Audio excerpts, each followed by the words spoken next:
ഓരോ തിരക്കുകൾ കാരണം കാലും കൈയൊന്നും ഞാൻ കെയർ ചെയ്യാറില്ലായിരുന്നു. അതുകൊണ്ട് തന്നെ സ്കിന്നൊക്കെ ഭയങ്കര റഫായിട്ട് എനിക്ക് ഫീൽ ചെയ്തു. വീട്ടിലുള്ള സാധനങ്ങൾ വെച്ചുകൊണ്ട് തന്നെ കാലിനൊരു പെഡിക്യൂർ കൊടുക്കാമെന്ന് ഞാൻ വിചാരിച്ചു. അപ്പോൾ ആദ്യം ഞാൻ നെയിൽ കട്ടർ യൂസ് ചെയ്തിട്ട് നെയിലൊക്കെ ഒന്ന് കട്ട് ചെയ്ത് ക്ലീൻ ആക്കി. നിങ്ങൾക്ക് എങ്ങനെയാണോ ഇഷ്ടം അതനുസരിച്ച് ലെങ്ത്തും ഷേപ്പൊക്കെ ചെയ്തു കൊടുക്കാം. ഇനി നെയിൽ പോളിഷ് റിമൂവ് ചെയ്യാനായിട്ട് പോവാണ്. അതിനായിട്ട് ഞാൻ ഡാസ്ലറിൻ്റെ നെയിൽ പോളിഷ് റിമൂവർ ആണ് എടുത്തിട്ടുള്ളത്. ക്ലോത്തിലേക്ക് കുറച്ച് ലിക്വിഡ് ആഡ് ചെയ്തതിന് ശേഷം നന്നായി ഒന്ന് സ്ക്രബ് ചെയ്ത് നെയിൽ പോളിഷൊക്കെ റിമൂവ് ചെയ്യാം. ഇനി നെക്സ്റ്റ് സ്റ്റെപ്പ് എന്ന് പറയുന്നത് നെയിൽസിൻ്റെ ഇടയിലുള്ള ആ ചെളിയൊക്കെ ഒന്ന് റിമൂവ് ചെയ്യാം. അതിന് വേണ്ടിയിട്ട് ഞാനിവിടെ ഹൈഡ്രജൻ പെറോക്സൈഡ് എടുത്തിട്ടുണ്ട്. നല്ലപോലെ നഖത്തിൻ്റെ ഇടയൊക്കെ ഒന്ന് ക്ലീൻ ചെയ്തു കേട്ടോ.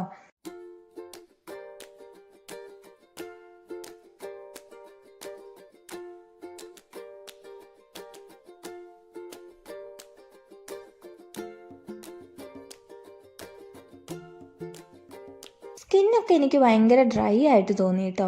അപ്പം ഞാൻ കോക്കനട്ട് ഓയിൽ യൂസ് ചെയ്തിട്ട് നല്ലതുപോലെ ആ കാൽപാദമൊക്കെ ഒന്ന് മസാജ് ചെയ്തു. ഒരു 5 മിനിറ്റ്സ് വെക്കാം കേട്ടോ. ഇനി ഞാനൊരു പാത്രത്തിൽ കുറച്ച് വെള്ളം എടുത്തിട്ടുണ്ട്. അതിലേക്ക് ഷാംപൂ ആഡ് ചെയ്ത് കൊടുത്ത് നല്ലതുപോലെ ഒന്ന് പതപ്പിച്ചെടുത്തിട്ടുണ്ട്. ഇനി അതിലേക്ക് നമ്മുടെ കാലൊന്ന് സോക്ക് ചെയ്ത് വെക്കാം. ഇനി ഒരു ടൂത്ത് ബ്രഷ് യൂസ് ചെയ്ത് നെയിൽസൊക്കെ ക്ലീൻ ചെയ്തെടുക്കാം.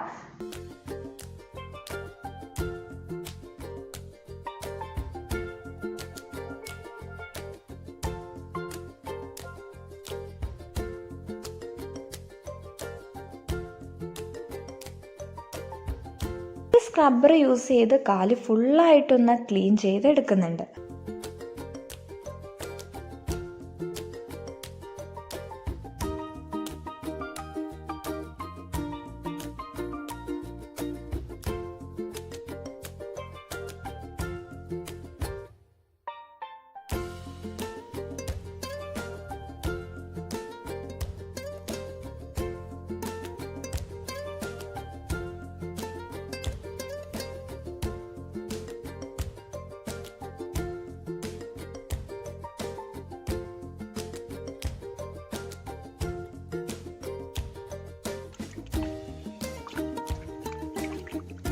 കുറച്ച് നല്ല വെള്ളം എടുത്തിട്ട് കാല് നന്നായി ഒന്ന് വാഷ് ചെയ്യുന്നുണ്ട്. ഇനി ക്ലോത്ത് യൂസ് ചെയ്തിട്ട് കാലിലെ വെള്ളമൊക്കെ ഒന്ന് തുടച്ച് കളയാം കേട്ടോ. കാല് നല്ല ബ്രൈറ്റ് ആൻഡ് ഷൈൻ ആയിട്ടുണ്ട്.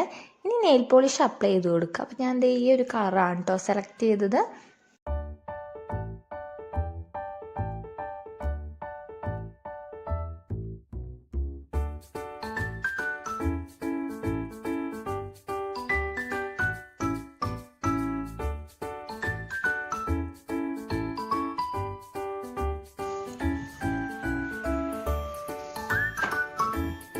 അപ്പോൾ ഞാനൊരു ഗോൾഡൻ ആംഗ്ലെറ്റും കൂടി വെയർ ചെയ്തിട്ടുണ്ട് കേട്ടോ.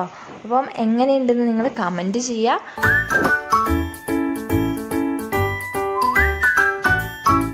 വീഡിയോ ഇഷ്ടപ്പെട്ടെങ്കിൽ ലൈക്ക് ചെയ്യുക, ഷെയർ ചെയ്യുക, നമ്മുടെ ചാനലൊന്ന് സബ്സ്ക്രൈബ് ചെയ്യുക. അപ്പോൾ പുതിയ വീഡിയോ ആയിട്ട് വരുന്നത് വരെ എല്ലാവർക്കും ബൈ.